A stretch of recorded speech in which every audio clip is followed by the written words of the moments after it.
Howdy, this is Pastor Tiffany coming to you on April 5th, 2020 for our daily check-in. It is Saturday. It's kind of a gloomy day out there. I don't know what happened to the sunshine. Where'd the warm weather go? I've been told it's coming back though, so don't fear. Alrighty, looking at our trivia. Our answer for yesterday, for what purpose did John write his gospel? It is that people may believe that Jesus is the Christ, and that is found in John chapter 20, verse 31. Yay, Gretchen! Okay, our new trivia question. Who was governor of Syria when Christ was born? Who was governor of Syria when Christ was born? All righty. Okay, let's go hunting and see if we can find an egg today. What color you think it's going to be? Where might we find our egg today? It's not where it was 2 days ago.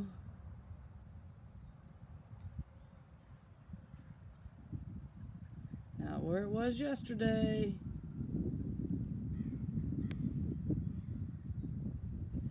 Not where it was day one. Uh-oh, I think I see one. Yeah, sure looks like one from here.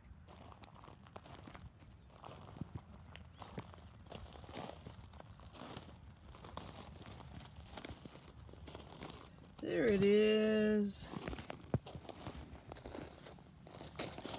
Today we found an orange egg. What do you think we're going to find inside this orange egg? Let's see here. We found a set of praying hands. Woo! Praying hands come into play in our Easter story as we are marching our way towards Easter through it with our resurrection eggs. They come into play because Jesus went to the Garden of Gethsemane to pray, and he took some of his disciples with him, and as he was praying, his disciples fell asleep. They didn't do it once, they didn't do it twice, they did it 3 times they fell asleep. There's a couple things we learn here. Number one, the importance of prayer, because Jesus, even though he knew what was going to happen, still went and talked with God. We find that numerous times throughout the scriptures when he gets tired or worn out. How does he rejuvenate himself? He goes and he talks to his Father. He goes and talks to God. The other thing we see in this is that oftentimes when we go to pray, we're tired, we're worn out. We sometimes find ourselves falling asleep when we're praying. And it just goes to show us that we are not without sin and that we will fall short of his glory. But it's okay. It's all right. Jesus has got us. So praying hands stand for Jesus going to the Garden of Gethsemane and praying. Okay. A few announcements to share with you. Easter is coming up. It is not tomorrow, but it is next Sunday. A lot of things going on with that. With this being Holy Week, we will have a daily check-in on Monday, Tuesday, and Wednesday. And then I invite you to invite others to come to our Monday, Thursday service and our Good Friday service. Now, when I say come to, I realize we can't meet in person, but you can always invite them to view the video. And we're going to have it's just going to be a short couple services there.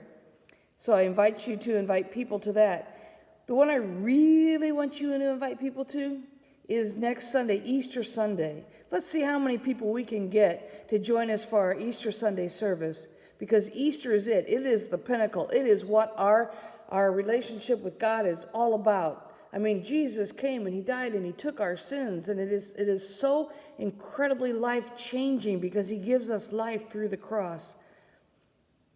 Please, let's see if we can't change some lives this year. Invite people to watch our Easter service. And then, after you're done watching the Easter service, I invite you at 11 o'clock to come to the church with your cars all decorated here at Morning Star, and we're going to take off and we're going to have a parade through town, and we're going to honk our horns, and we're going to wish everybody a happy Easter. All right. Favorite verse. There is one that is my favorite, which we find in 1 Thessalonians chapter 5, verse 11. And it reads, "Therefore, encourage one another and build up each other, as indeed you are doing." Paul is writing to the Thessalonians at the church of Thessalonica, and he's encouraging them throughout all of this, but he encourages us to encourage one another and build one another up. In today's society, I see an awful lot of sarcasm that tears one another down. Let's try and stray from that, and let's build one another up. And especially in this time when we're stuck in houses together and not able to get out as much as we would like to. Our patience wears thin. We start to find the flaws in everybody. How about instead of finding flaws, let's look for what's good. And let's encourage one another and build one another up. Alrighty. That is today. Can't wait to see you again in person. I am so ready for it. And if there's anything I can do, please do not hesitate to text, call, email, whatever you need to do to get a hold of me. Until I can see you again, may God bless you.